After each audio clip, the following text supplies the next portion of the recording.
Hello guys, welcome to our channel. और आज हम लेके आए सोने से बनी है ये भारत की मस्जिद golden made mosque in India का रिएक्शन। हमें भी नहीं पता इसके बारे में, बिकॉज अगर कोई गोल्डन चीज़ के बारे में पता है तो वो गोल्डन टेम्पल है और वो अमृतसर में है। उसी के बारे में हमने सबसे ज़्यादा पढ़ा हुआ सुना हुआ है और मेरे ख्याल से पूरी इंडिया में सबको उसी के बारे में पता है। अगर आप कभी पूछोगे उनको कि भाई गोल्डन चीज़ आप क्या जानते हो, कोई अगर धर्म स्थल के बारे में, तो वो आपको सिर्फ गोल्डन टेम्पल के बारे में बताएंगे। ये गोल्डन मस्जिद के बारे में तो कभी नहीं सुना। तो किसी ने हमें वीडियो भेजी तो हमें था कि ये क्या चीज़ है, ये हमें देखना पड़ेगा, बहुत यूनिक है और ऐसा कोई सुना नहीं, तो देख लेते क्या होगा। और सीरियसली मैं भी इस वीडियो को देखने के लिए बहुत ज़्यादा एक्साइटेड हूँ, क्योंकि जैसे पार्टनर ने कहा कि हम लोगों ने गोल्डन टेम्पल के बारे में सुन रखा है, लेकिन हमने कभी गोल्डन मॉस्क के बारे में नहीं सुन रखा है। और इवन मोस्टली अगर पाकिस्तान में ही होता, अगर हमें ना पता होता तो भी हमें ऐसा लगता कि चलो कोई बात नहीं, लेकिन ये इंडिया में ही है, स्टिल हमें इसके बारे में नहीं पता है। तो कहीं ना कहीं ये शेमफुल भी है। बाकी देखते हैं ये मॉस्क कहाँ पर है, और ये पूरा मतलब गोल्डन ही है, जैसे मतलब जो वो गोल्डन टेम्पल है वो पूरा गोल्ड का बना था, कि क्या ये भी पूरा गोल्ड का ही बना है। तो मैं देखने के लिए बहुत ज़्यादा एक्साइटेड हूँ। तो देखते हैं वीडियो कैसे होने वाली है। वही देख लेते हैं कैसा होगा। तो आप देखो, हम देखते हैं, लेट्स स्टार्ट। क्या आप जानते हैं कि अलीगढ़ की जामा मस्जिद को बनाने में सबसे अधिक सोने का प्रयोग किया गया? जामा ये मस्जिद में? भारत ही नहीं, एशिया की सबसे अमीर मस्जिद मानी जाती है। ओह। इस मस्जिद के निर्माण में 6 कुंटल से अधिक सोने का प्रयोग हुआ, 6 जो क्विंटल। अपने आप में एक इतिहास है। दुनिया में कोई भी मंदिर, गुरुद्वारा और चर्च ऐसा नहीं जिसमें इतनी अधिक मात्रा में सोने का इस्तेमाल किया गया हो। ओह। इस मस्जिद की लोकप्रियता का अंदाजा इसी बात से लगाया जा सकता है कि इसका जिक्र अमिताभ बच्चन अपने मशहूर शो कौन बनेगा करोड़पति में कर चुके हैं। कुछ सालों पहले जब इस मस्जिद में लगे सोने की परख करने के लिए जौहरियों को बुलाया गया, तो ये देखकर हैरान रह गए कि इस मस्जिद में दुनिया के सबसे बेहतरीन किस्म के सोने का प्रयोग किया गया है। जामा मस्जिद अलीगढ़ का निर्माण मुगल बादशाह मोहम्मद शाह के गवर्नर साबिर खान ने 1724 में करवाया था। इस मस्जिद को बनाने में 4 साल से अधिक का समय लगा। तो अलीगढ़ इसका में बनी सोना इस का मस्जिद अंदर लगा निर्माण हुआ? उन्हीं कारीगरों के द्वारा किया गया जिन्हें ताजमहल बनाने की जिम्मेदारी दी गई थी। यही वजह है कि अलीगढ़ जामा मस्जिद और ताजमहल में बहुत सी समानताएं मौजूद हैं। इस मस्जिद को उतनी ही ऊंचाई पर बनाया गया जितनी ऊंचाई पर ताजमहल मौजूद है। ताजमहल बनाने वाले मशहूर इंजीनियर अबू ईसा आफंदी के पोते ने ही इसका निर्माण किया था। ये मस्जिद आज भी निर्माण और स्थापत्य कला का बेहतरीन नमूना मानी जाती है। इस मस्जिद में एक साथ 5000 से अधिक लोग नमाज अदा कर सकते हैं। गवर्नर साबिर खान ने इस मस्जिद में औरतों की नमाज के लिए एक अलग जगह मुकर्रर की, जिसे शाहदरी कहा जाता है। ये मुगल शासकों द्वारा बनवाई गई इतिहास की आखिरी मस्जिद है। मस्जिद अलीगढ़ में सोने से बने 17 से अधिक गुंबद मौजूद हैं, जिनकी बनावट ताजमहल से मिलती जुलती है। ये भारत की अकेली मस्जिद है जिसमें 1857 में शहीद हुए क्रांतिकारियों की कब्रें मौजूद हैं। इसमें 73 शहीदों की कब्रें हैं। यही वजह है कि इस मस्जिद को गंज शहीदा यानी शहीदों की बस्ती भी कहा जाता है। भारत की आजादी में इस मस्जिद का बड़ा योगदान रहा। 1857 में इस मस्जिद को बंकर की तरह इस्तेमाल किया गया। इतिहासकार लिखते हैं कि जब अंग्रेजों ने विद्रोहियों को कुचलने के लिए सेनाएं भेजी, तब मस्जिद का कोई कोना ऐसा नहीं था जहां मुसलमानों का खून न लगा हो। अलीगढ़ मुस्लिम यूनिवर्सिटी की स्थापना करने वाले सर सैयद अहमद खान अक्सर इस मस्जिद में नमाज अदा करते थे। उन्होंने अपनी तारीखी किताबों में भी इसका जिक्र किया है। भारत आज दुनिया में विश्व धरोहर स्थलों की लिस्ट में 6ठे स्थान पर है। लेकिन आपको यह जानकर हैरानी हो सकती है कि आज भी भारत में मौजूद ज्यादातर तारीखी इमारतों और ऐतिहासिक स्थलों का निर्माण मुसलमानों ने किया था।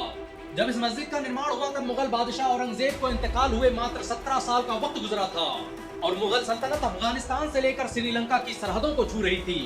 अलीगढ़ में बनी इस मस्जिद में कई 100 सालों से लगातार नमाज अदा की जा रही है।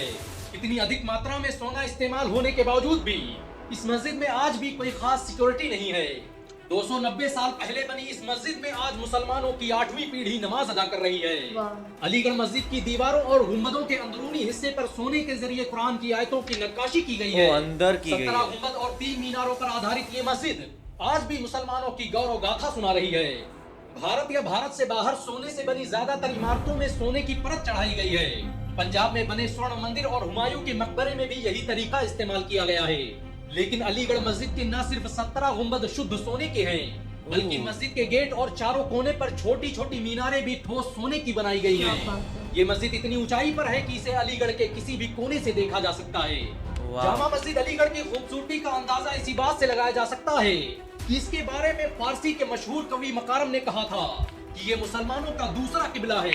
पहला किबला मक्का और दूसरा अलीगढ़ की जामा मस्जिद।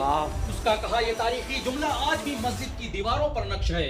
इतिहासकारों के मुताबिक इस मस्जिद को बनाने के लिए दुनिया भर के इंजीनियर बुलाए गए वाह। और उस जगह का चुनाव किया गया जो अलीगढ़ में सबसे ऊंची थी। ये मस्जिद बहुत ही सोची समझी रणनीति के तहत बनाई गई ताकि भूकंप वगैरह से इस बिल्डिंग को कभी कोई नुकसान न हो। इस मस्जिद के गेट पर लगे पत्थर पर इस मस्जिद की पूरी तारीख दर्ज है। अलीगढ़ जैसे शहर में सोने से बनी ये मस्जिद मुसलमानों के सुनहरे दौर की याद दिला रही है। मुसलमानों के दौर में भारत ऐसे ही सोने की चिड़िया नहीं कहलाता था, बल्कि उन्होंने इस मुल्क की तरक्की और इस मुल्क के वजूद के लिए अपना सब कुछ लुटा दिया। भारत को जब भी जरूरत पड़ी तो कोई हैदराबाद के मीर उस्मान अली जैसा 5 टन सोना दान करके चला गया। इन सब के अलावा भारत में ऐसी बहुत सी मस्जिदें और इमारतें मौजूद हैं जिनका निर्माण मुसलमानों ने किया था। मुसलमानों द्वारा बनवाई गई इन इमारतों से भारत आज पूरी दुनिया में पहचाना जाता है। क्या कमाल की वीडियो थी यार। और सीरियसली मेरे को इस वीडियो को देखकर जहाँ पे बहुत ज़्यादा अच्छा लगा कि यार कितना सुंदर मॉस्क है ना। और मतलब इतने सारे मतलब राजा ने 5 टन सोना गिफ्ट किया था, मतलब डोनेट किया था, तो वो बहुत अपने में बहुत बड़ी बात है। और ये बात सही है कि जो मुस्लिम्स हैं उन्होंने बहुत ज़्यादा इंपॉर्टेंट रोल प्ले किया है हमारी हिस्ट्री में। मुग़ल एम्पायर ने बहुत ज़्यादा रोल प्ले करा है। और हमारे मतलब कि जो भी मतलब इंडिया है वो, हाँ उसमें ये बोल सकते हैं कि मुस्लिम्स का हाथ है। पर ये बोलना बहुत ज़्यादा गलत होगा कि जितनी भी इंडिया की डेवलपमेंट उस टाइम हुई थी वो सारी मुस्लिम्स की वजह से हुई थी। ये मेरे अकॉर्डिंग ये बोलना गलत होगा। और लेकिन यार मेरे को जैसे इन्होंने कहा था ना कि एक टाइम जो भारत है उसको सोने की चिड़िया भी बोलती थी, तो मैंने ना कुछ टाइम पहले, लिटरली कुछ टाइम पहले एक वीडियो देखी थी जहाँ पे एक इंडियन व्लॉगर थे। तो वो मतलब ऐसे इंग्लैंड गए थे, तो वो अपनी ऐसे म्यूज़ियम में गए। वहाँ पे ना इन लोगों ने, ब्रिटिशर्स ने हमारे इतने सुंदर सुंदर, हमारा चलो कोहिनूर तो चुराया और भी इतने सुंदर हमारे क्राफ्ट्स हो गए हैं ना। हर जगह से, हर स्टेट किससे इन्होंने चीज़ें चुरा रखी है। तो मेरे को इतना बुरा लगा उसको देखकर कि यार अगर ये लोग ना आते, ये लोग ऐसे नहीं करते, तो आज भारत वो सोने की चिड़िया ही होता और आज अमेरिका की जगह सबसे पावरफुल कंट्री इंडिया होती, ना कि अमेरिका। तो यार मेरे को देखकर बहुत ज़्यादा बुरा लगा था। और जो उसमें काम था ना यार, उस टाइम के जो लोग काम करते थे, जैसे इसकी बात की थी, बहुत सुंदर काम है। ताजमहल है, बहुत ज़्यादा सुंदर है। ऐसी ऐसी बिल्डिंग्स है ना यार जो मतलब आप कभी इमेजिन भी नहीं कर सकते कि इतना सुंदर कोई कैसे काम कर सकते। इतना कारीगरी, वो बहुत अलग ही कारीगर होते थे। उनका छोटा छोटा काम ना मतलब ऐसे होता है कि मतलब बहुत टाइम लगता है ऐसे छोटे छोटे काम को करने में, स्टोन वर्क करने में बहुत ज़्यादा टाइम लगता है। तो इंडिया में वो होता था पहले। तो अब सोचो आप आज के और उस टाइम में कितना ज़्यादा फर्क था। तो सीरियसली मुझे वीडियो बहुत ज़्यादा अच्छी लगी और उनको सारी चीज़ें याद आने लगी इसको देखकर। वही, और कैसे मॉस्क की पूरा बताया गया। पर अभी ये था मेरे ख्याल से ये वीडियो फिर भी अधूरी थी, इसके अंदर कुछ प्रॉपरली बताया नहीं गया। लाइक ओवर बोस्टिंग की गई है। लाइक ये बता देते कि कैसे यूज़ किया है, क्या किया है। थोड़ा स्पेसिफिकेशन में जाते ना ज़्यादा अच्छा लगता है। बिकॉज लाइक ऑफकोर्स पेंट तो ऑफकोर्स वाइट किया गया है, तो उसके अंदर कैसे यूज़ किया है, क्या यूज़ किया है। बिकॉज अब गोल्ड के ऊपर तो मुझे लगता है आप इमारत को बिल्ड कर सकते हो, बिकॉज वो तो ऑफकोर्स अगर कोई भूकंप या कुछ आएगा तो गिर ही जाएगा। गोल्ड ऐसा स्ट्रक्चर नहीं है जिसके ऊपर पूरी चीज़ बेस हो सकती हो।